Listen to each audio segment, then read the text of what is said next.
Desde Puerto Rico hacia el mundo, tu lección de escuela sabática.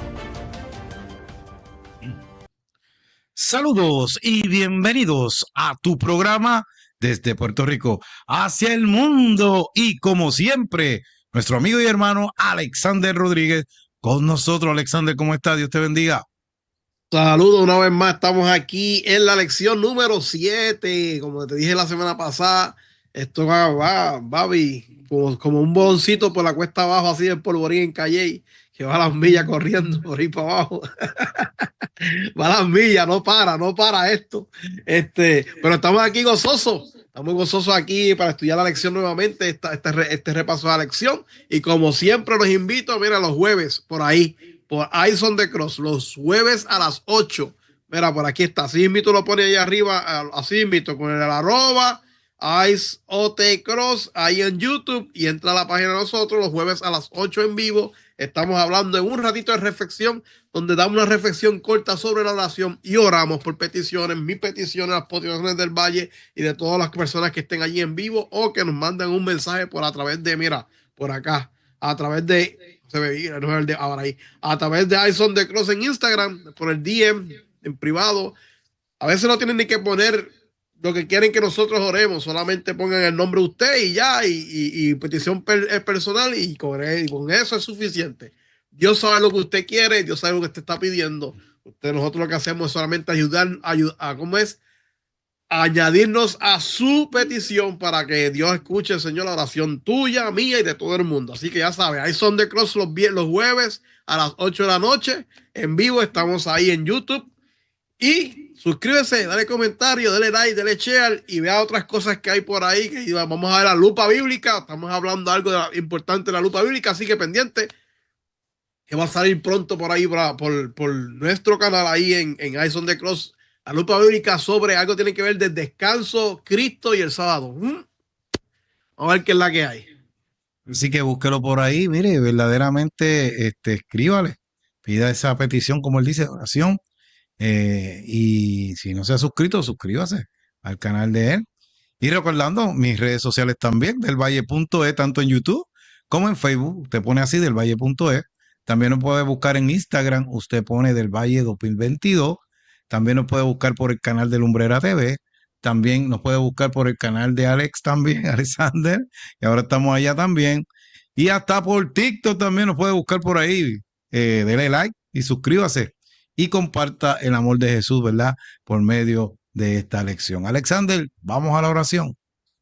Claro que sí, oremos. Padre Celestial, como siempre te pido, date con nosotros, bendícenos, que seas tú el que tome la rienda de este podcast, que seas tú el que nos use a Del Valle tanto a mí, para que nosotros hablemos lo que tú quieras que nosotros hablamos, Señor. Que el Espíritu Santo sea el que nos dirija. En el nombre de Jesús, amén y amén. Amén. Y Alexander, vamos por la lección 7, como tú dijiste, ¿verdad? Ya, wow, la verdad que me Corriendo. acuerdo de los salmos, y el salmo está bien atrás, ¿verdad? Pero ya vamos por Sí. aquí, en mayo, wow. Fundamentos de la profecía. ¿Qué tú me puedes decir de ese título? Siempre nos gusta, Bueno, ¿verdad? sí. ¿Qué te puedo decir? Básicamente, desde el principio de la lección, de la primera, de la lección número 2, puedo decirte, estamos hablando sobre fundamentos, sobre profecía y qué sé yo. So, me imagino que ya vamos a empezar a entrar a algunas cosas, a algunos simbolismos o en algo que tiene que hablar sobre la profecía. Cuando yo vi eso, eso fue lo que yo pensé. Ok, vamos a empezar a hablar entonces sobre algunos simbolismos, o como quien dice, vamos a repasar la leyenda sobre la profecía. Exacto, y cuando vemos en el comienzo del pecado, ¿verdad? Dios tuvo que, pues lamentablemente, sacar al hombre del jardín del Edén y Eso es tuvo que así. poner sus querubines. Eso fue el fundamento, ¿verdad? Que lo vamos a ver según la lección, esos querubines en diferentes facetas, ¿verdad? ¿No? Básicamente esa es, como tú dijiste, es por qué se le pone ese título a esa lección. Vamos al versículo de memoria, Isaías 6:8, si los puedes leer. Isaías 6:8 dice, después oí la voz del Señor que dijo, ¿a quién enviaré? ¿Quién irá de nuestra parte? Entonces respondí, aquí estoy, envíame a mí. vemos que, ¿verdad? Ahí Dios hace un llamado y simboliza como si fuera un compromiso y una invitación al servicio, al profeta, ¿verdad? Y le hace una poderosa motivación a Alexander. Y eso llega hasta nosotros también, los creyentes, ¿verdad? Le recuerda que tiene un propósito en el plan divino y que Dios desea usarlos para compartir su mensaje de redención, así como Isaías lo hizo en su tiempo. Y entonces Dios le hace ese llamado, ¿verdad? ¿Y a quién enviaré? ¿Qué dice el profeta? ¿Quién irá de nuestra parte? Entonces respondí, aquí estoy, envíame a mí. Así que, wow, ¿quién de nosotros podemos decir eso? Se supone que todos, ¿verdad, Alexander? Porque en la Grey, en la obra del Señor, se supone que todos tenemos el llamado de servir, ¿verdad? Eso así. Pero también dice la palabra que la mies es mucha, pero los obreros son ¿qué? Son pocos. Así que Dios te está llamando a servir, ¿verdad? En su obra. Bien, vamos entonces a la parte del sábado. Y vemos que el, el derecho de Dios a gobernar, Alexander, fundamenta su carácter y su creación se ve a través del sacrificio de Cristo, Alexander. La humanidad es restaurada a una relación con Él, revelando su gloria, lo que resalta el elevado llamado de Dios hacia los pecadores redimidos y la promesa de que la rebelión humana llegará a su fin, manifestando así la bondad divina de manera sublime. Cuando Dios nos restaura, su gloria emana de nosotros. No es de nosotros, porque se ve que Dios nos está restaurando y lo hace desde el jardín del Edén, ¿verdad? Hasta su obra que vino aquí a la tierra para que cada uno de nosotros, ¿verdad? Podamos ser redimidos por medio de su sangre. ¿Qué nos puedes decir de esa parte, Alexander?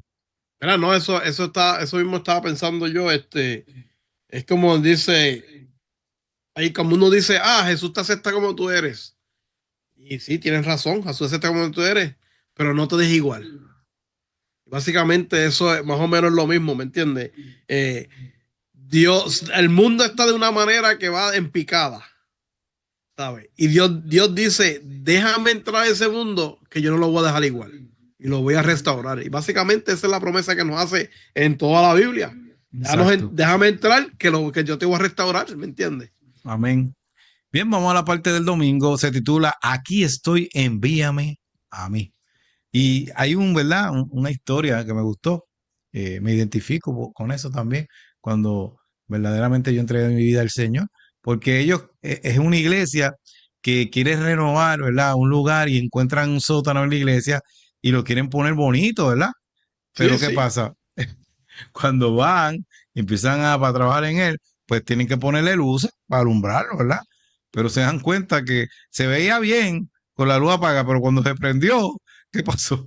Empezaron a ver las imperfecciones y que estaba bien difícil, ¿verdad? De lo que ellos pensaban, o sea, estaba en la cuestión del aspecto, no era muy, ¿verdad? Agradable.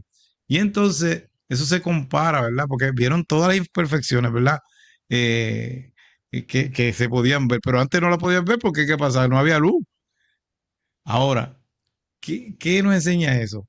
Cuando tú y yo, que somos seres imperfectos, entregamos nuestra vida a Jesús y nos acercamos a su presencia.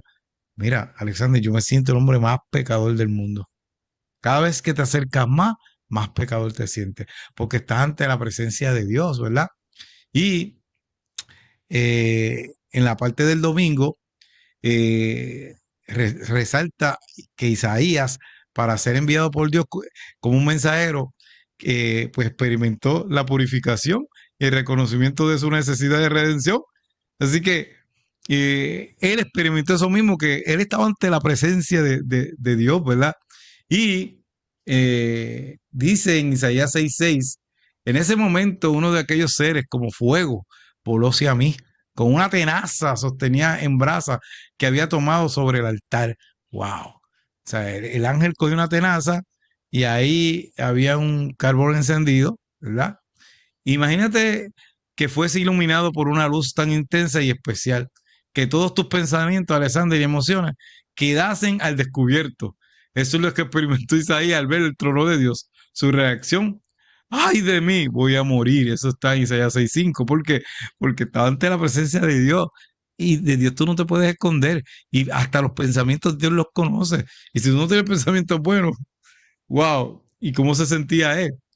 Así que, por supuesto, el querubín que se acercó a Alexander no es que le podía perdonar el pecado, porque el único que perdona No, pecado, claro ¿verdad? está. Es Dios.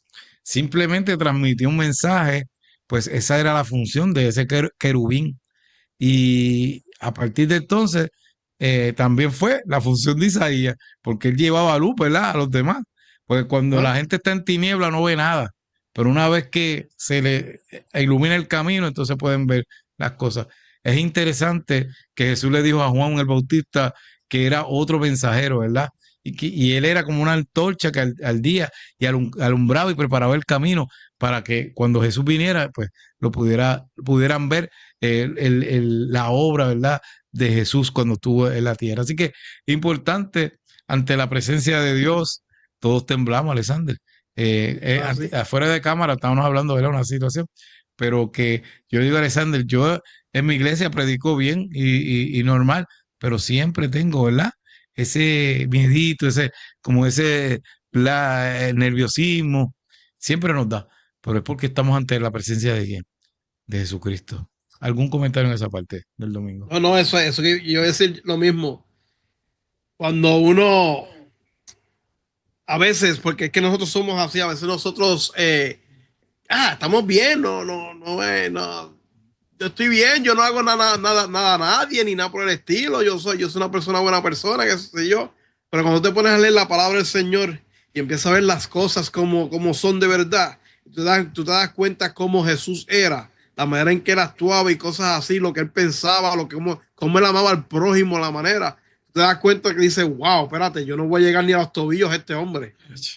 Esto es otra liga, ¿me entiendes? Este es otro nivel.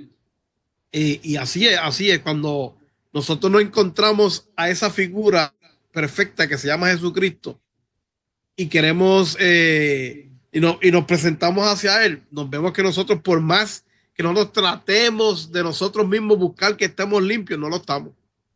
Siempre vamos a vernos sucios ante Él, pero Él promete que a través de su sangre limpiarnos, ¿verdad que sí? Amén. Y ese es el fin de todo esto, ¿verdad?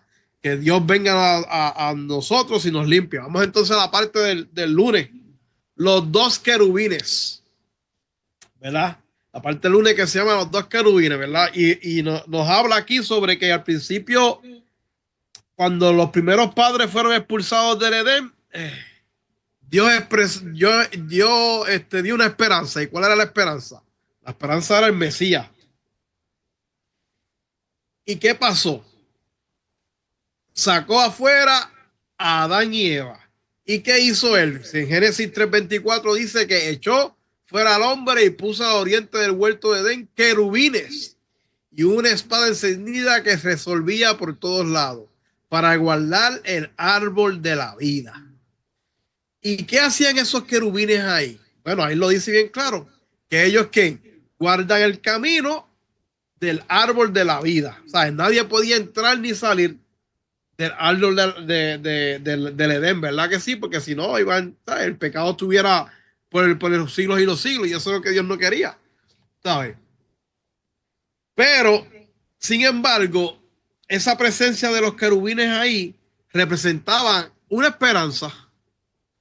E inclusive Adán llevaba a sus hijos, dice que en la puerta del paraíso, que están los querubines, Adán y sus hijos adoraban a Dios, iban allí y adoraban a Dios. ¿Por qué? Porque esos dos querubines, a pesar de que estaban allí, no tenían una presencia intimidante, sino una presencia de que, mira, esto no puede pasar porque no quiero que se dañen más las cosas. ¿Sabes? Una presencia de que decía, mira, lo que estamos haciendo nosotros aquí es para protegerlos a ustedes. ¿Sabes? Era una presencia de que decía, mira, esto pasó ahora, sí, pero más adelante se va a rescatar todo. ¿Me entiendes? Y Adán llevaba a su hijo allí y dice que ellos daban, ¿sabes? Ellos tocaban, ¿cómo es? renovaban el voto, la promesa de no volver a fallar a Dios, ¿sabes? Imagínate, dime tú, si fuera una presencia intimidante, tú tuvieras el deseo de irte, presentarte allí, todo, ¿sabes? Toda la semana o algo, para poder darle no, para nada. Sin embargo, dice que la presencia de ellos no era una presencia intimidante y ellos iban allí y todas las semanas y daban gracias y hacían su compromiso, ¿verdad?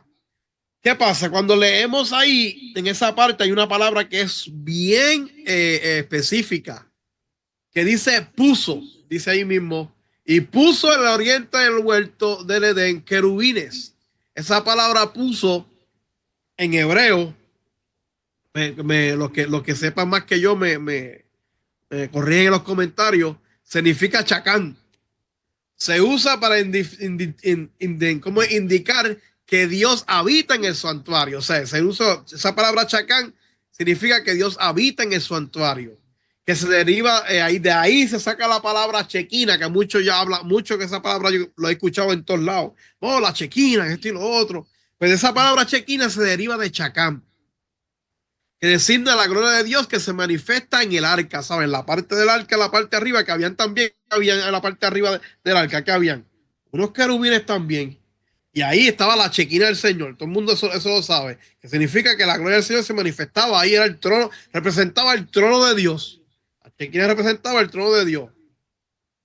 Entonces, ¿y qué hacen esos allí? Se adoran, ejecutan las órdenes directas de Dios en favor de los que heredamos la salvación, ¿sabes? Esos querubines que están allí, que están como que dicen la chequina, adoran a Dios y ejecutan las órdenes de Dios y hacen cosas a favor de nosotros que heredaremos la salvación. Y digo nosotros porque yo me siento que voy a heredarme la salvación también porque yo amo a Jesús. ¿Sabes que hacer las cosas?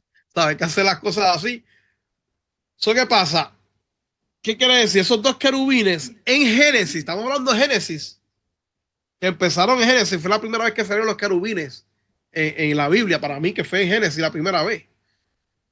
A ver, representan una esperanza de que hay un plan de salvación para nosotros. Yo quiero decir que los querubines son una parte en los fundamentos de la salvación, son una parte bien importante, porque representan esa gloria de Dios, esa manifestación de Dios y esa, ¿cómo es? Ese deseo de Dios estar con nosotros. Algo que quiero añadir del Valle. Así que Dios coloca estos querubines, ¿verdad?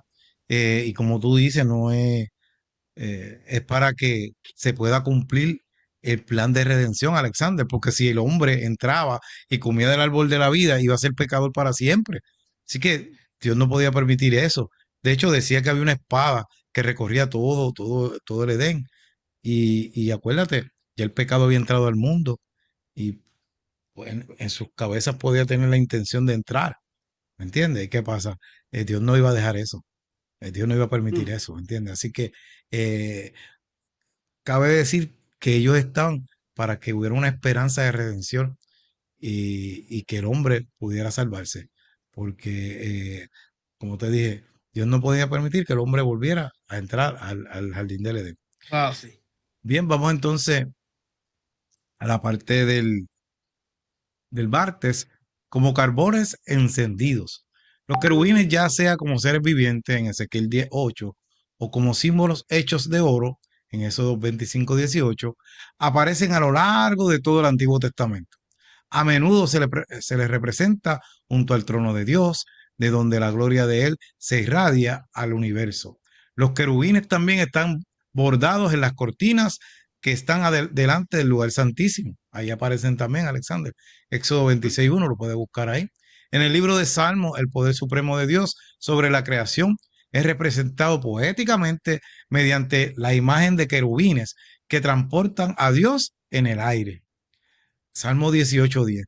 Dios ordenó que la arca de la alianza estuviera coronada por dos querubines de oro macizo con sus alas extendidas hacia adelante y uno frente al otro. Usted puede buscar eso en Éxodo 25:18-20. Así que vemos que es importante que Dios muestra a esos serafines, ¿verdad?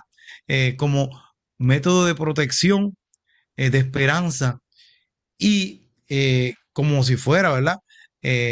carbones encendidos.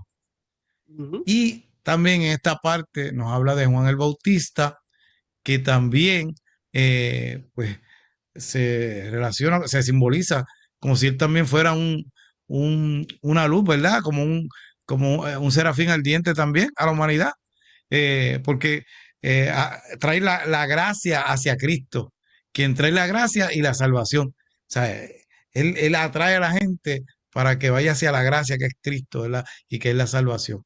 Así que es importante, ¿verdad? Ver la función de los serafines, ¿verdad? Y los querubines. Ahora, en el cielo, cada cual tiene su función, ¿verdad? Y la manera que Dios los tiene alrededor de su trono. Qué interesante sería verlo, aunque la Biblia lo dice como es, pero uno verlo así, Alexander, cuando vayamos al cielo, ver el trono de Dios y esos ángeles que dice que siempre están santo, santo, adorando a Dios. Dice Apocalipsis 4:6, y delante del trono había como un mar de vidrio semejante al cristal. Y junto al trono y alrededor del trono, cuatro seres vivientes llenos de ojos y de delante y atrás. Wow, ese me imagino, ¿verdad? ¿Cómo sería eso? Es un trono viviente, ¿verdad? La descripción de los querubines que circulan el trono de Dios, registrada por Isaías y Ezequiel y Juan, tienen grandes similitudes, o sea, se parece, porque ellos vieron, ¿verdad? En visión. En Isaías 6, 1 al 4, pues ver los serafines como seres de fuego, ¿verdad? En Ezequiel 1, 5, 14, como hachones de fuego. Isaías también ve 6 alas, pero Ezequiel ve 4. En Isaías también escucha lo que te dije, alabando a Dios todo el tiempo, santo, santo. Y en Ezequiel ve 4 caras, ve como si fueran caras de hombre, pero tienen león, buey, águila. O sea.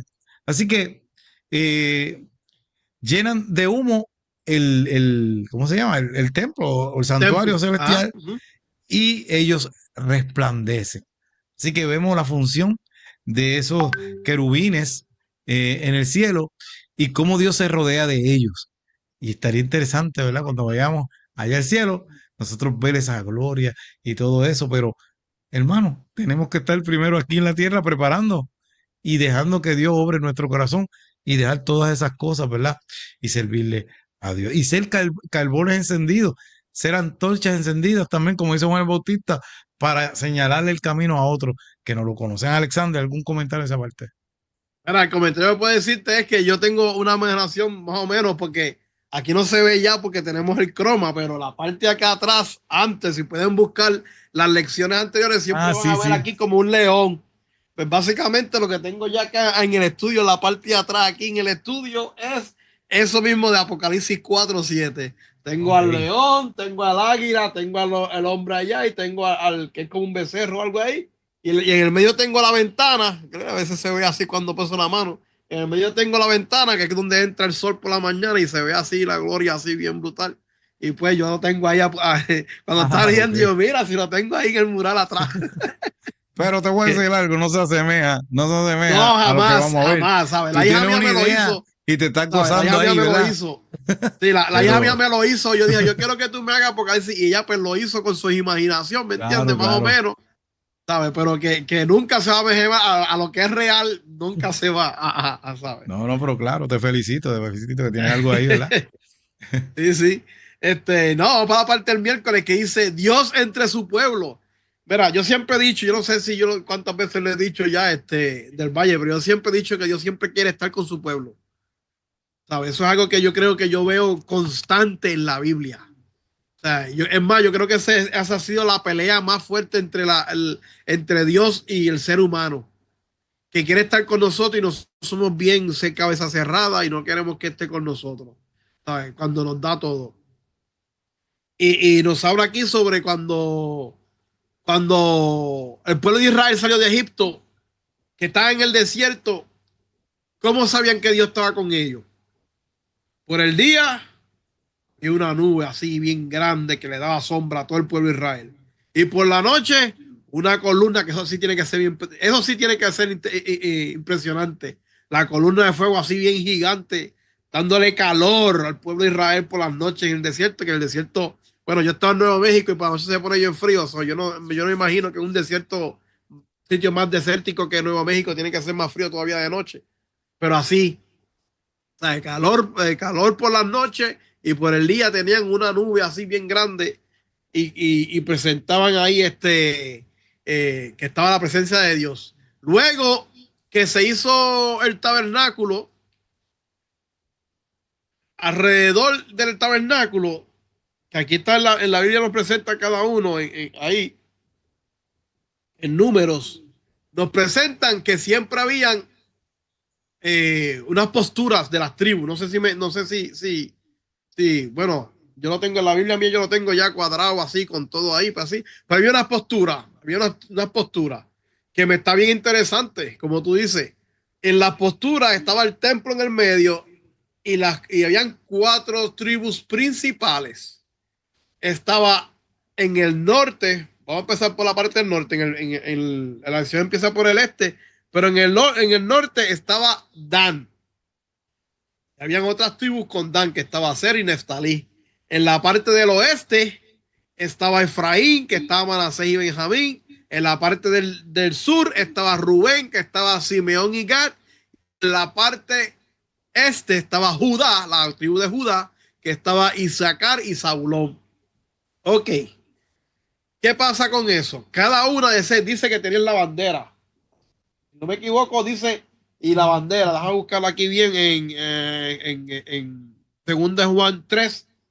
Dice, y estos acamparán al oriente y el este, la bandera del campamento de Judá por su ejército y el jefe de los hijos de Judá, Nazón, hijo de Aminabá.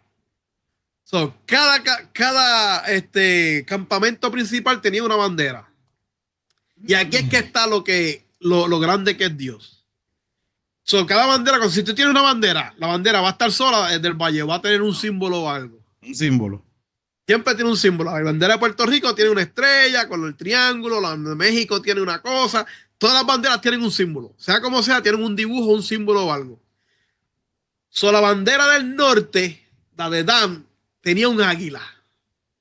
La de Efraín, que era la del oeste, tenía un becerro. La de Rubén tenía la cara, el rostro de un ser humano. La de Judá tenía el león. Y los querubines que salen en Apocalipsis 4:7, dice, el primer ser viviente era semejante a un león. El segundo era semejante a un becerro. El tercero tenía rostro como de hombre. Y el cuarto era semejante a una águila volando. Son los querubines que salen en Ezequiel, los querubines que salen en Apocalipsis, son parecidos o tienen la misma descripción de las banderas de las tribus de Judá. ¿Sabe? Inclusive la Nueva Jerusalén dice que va a tener 12 puertas. Y de las 12 va a tener 4 lados, claro está. Y en las 4 puertas va a tener esos mismos estandartes. ¿Sabe? Pero si tú me... ok, wow, impresionante. Sí, tiene los querubines y qué sé yo. Pero, ¿qué significa eso? ¿Dónde estaba el tabernáculo? El centro. En el centro. El campamento. Y el campamento estaba alrededor del tabernáculo. ¿Qué quiere decir eso?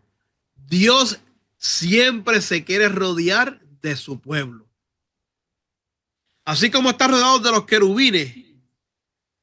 Que mira cómo son los querubines. Los querubines tienen la semejanza de las tribus principales. ¿Sabes? Esos querubines representan el pueblo de Dios alrededor de él. Así mismo tiene, cuando venga en gloria, él quiere que nosotros estemos con él.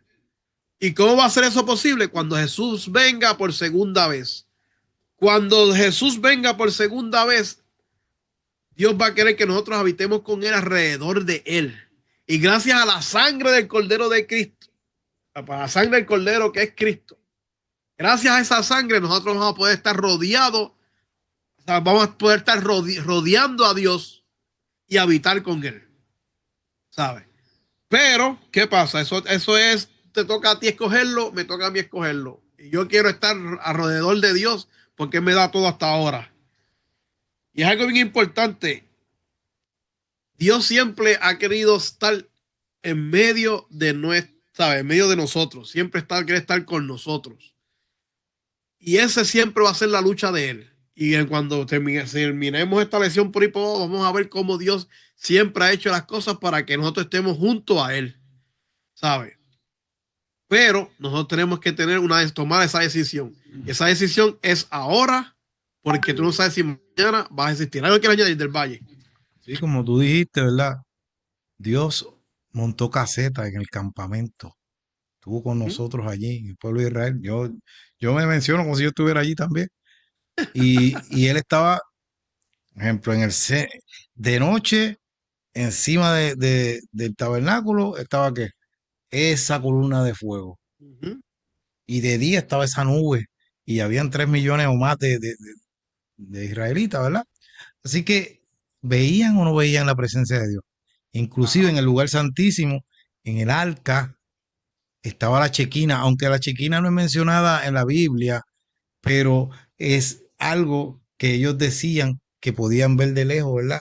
La presencia de Dios encima del arca del pacto. Este, así que Dios siempre ha querido estar con nosotros y está deseoso de que Él venir a buscarnos a su pueblo y estar con Él allá en las mansiones celestiales. Bien, vamos a la parte última del jueves. La caída de Lucifer. Alexander, ¿quién era Lucifer? ¿Era un qué? Era un Un querubín. querubín protector, estaba al lado de Dios. Y como dice la lección, uno nunca se pudiera imaginar, si no conociera esta historia, y saber lo que hace el diablo, ¿verdad? Que fue Luzbel, de que él estaba al lado de Dios, que era el querubín cubridor, ¿verdad? Así que el enemigo, que era un querubín en ese tiempo, ¿verdad? De momento tuvo ambición, deseos de gloria personal, y lo llevaron a la caída, Alexander, contrastando su exaltada posición, porque él era el más alto, pero era un ser creado, no era Dios, y él se creyó Dios, y retó a Dios, ¿verdad? Pero era un querubín protector. Así que una vez yo leí Espíritu de Profecía, no sé si lo he mencionado otras veces aquí, de que cuando pasen los 1000 años, ¿verdad? Que se pose la Santa Jerusalén, dice que los montes de los olivos se va a romper, se va a convertir en una plataforma ahí, y ahí va a estar la Santa Jerusalén. Y dice que todos los impíos, porque Satanás va a estar 1000 años aquí, dice que todos los impíos van a resucitar. Y dice que se van a confabular con el enemigo para ir a atacar a la Santa Jerusalén. Pero en un momento dado, cuando esté pasando eso, dice el Espíritu de Profecía que va a haber una coronación. El ángel Gabriel le va a poner la corona a Cristo. Y por la cabeza de Lucifer, por su mente va a pasar.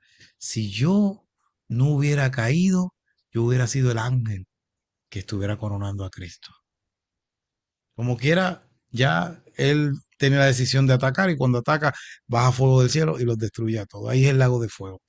Pero, ¿verdad? Vemos que desgraciadamente no todos los querubines cumplieron correctamente su labor, y estoy hablando de los demonios que él convenció que eran ángeles, y él. Así que Lucifer y sus ángeles estuvieron en el monte de Dios, pero fueron expulsados de él. Su lugar será ocupado por los que permanezcan fieles a quien, al Cordero. Y es importante que Cristo dice, en la casa de mi Padre, muchas que moradas hay. ¿Por qué hay muchas moradas? Porque muchos de esos ángeles que se convirtieron en demonios, pues tenían moradas. Y cuando vayamos al cielo, nosotros vamos a ocupar esas moradas. Así que, Alexander y amigos que nos están viendo, posiblemente, ¿verdad? Nosotros viviremos en la casa de un ángel que vivió allí. Así que, ante este maravilloso milagro, los seres celestiales cantan en unísono. Digno eres, ¿verdad? Jesús, porque fuiste sacrificado y con tu sangre compraste para Dios gente de toda raza, lengua, pueblo y nación. De todos ellos hiciste un reino, lo hiciste sacerdotes al servicio de nuestro Dios y reinarán sobre la tierra. Apocalipsis 5, 9 y 10. Así que dice que también cuando vayamos al cielo, vamos a ser sacerdotes en el cielo. Así que importante eso también. Así que, hermano que nos está escuchando, Cristo te quiere salvar. Cristo viene pronto. Las señales los están indicando, pero Dios no obliga a nadie a que se salve. Dios te llama, tu Santo Espíritu trata de convencerte de pecado, pero si tú no deseas, la salvación no es obligatoria. La salvación es individual. Así que todavía estás a tiempo. Alexander, ¿puedes leer esa porción del Espíritu de Profecía? Claro que sí, dice, todos estos seres celestiales tienen un propósito superior a todos los demás, en el cual está intensamente interesados. La iglesia de Cristo, en un mundo de corrupción, están trabajando para Cristo, bajo su mandato para salvar hasta lo sumo a todos los que dependen de Él y creen en Él. Estos seres celestiales se apresuran en su misión. Están unidos en una santa alianza, en una grandiosa y sublime unidad de propósito para mostrar el poder, la compasión, el amor y la gloria del Salvador crucificado y resucitado. Estos ejércitos del cielo ilustran con su siervo lo que debieran ser la iglesia de Dios. Cristo está trabajando en favor de ellos en los atrios celestiales, enviando a sus mensajeros a todas partes del globo para que ayuden a cada sufriente que acuden a Él en busca de ayuda, de vida espiritual y conocimiento. Eso lo escribió Ellen G. White en La verdad acerca de los ángeles, página 255. Así que, Alexander, tú y yo y todos los que están en este mundo tenemos un ángel al lado de nosotros. Eso es así. Pero él está restringido, no puede intervenir, ¿verdad? A menos que Dios se lo permita y que sea verdaderamente una ayuda hacia nosotros en un momento dado. Pero hay un ángel que nos está cuidando. Y algún día, cuando vayamos al cielo, vamos a conocer, ¿verdad? Ese es el nombre de ese ángel y podemos hablar con él y nos va a contar todas las cosas de cual nos salvó, Alexander, especialmente a mí, que me pasaron tantas cosas, ¿verdad? Y el Señor estuvo y por medio de sus ángeles cuidándome. Y estoy todavía aquí para testificar y glorificar del nombre de Dios. Así que los ángeles están deseosos, Alexander, de predicar el evangelio, pero eso no le toca a ellos, eso nos toca a nosotros. Y nosotros tenemos que ser antorchas encendidas para mostrar la luz de Cristo para que las personas puedan venir a Él. Alexander, las últimas palabras que ya nos vamos. Como siempre digo, Dios te ama y te esperas con los brazos abiertos. Corre a Él mientras puedas. Así que, mis queridos hermanos, nos veremos la semana que viene, si así el divino creador lo permite. Bye. Bendiciones. Desde Puerto Rico hacia el mundo, tu lección de escuela sabática.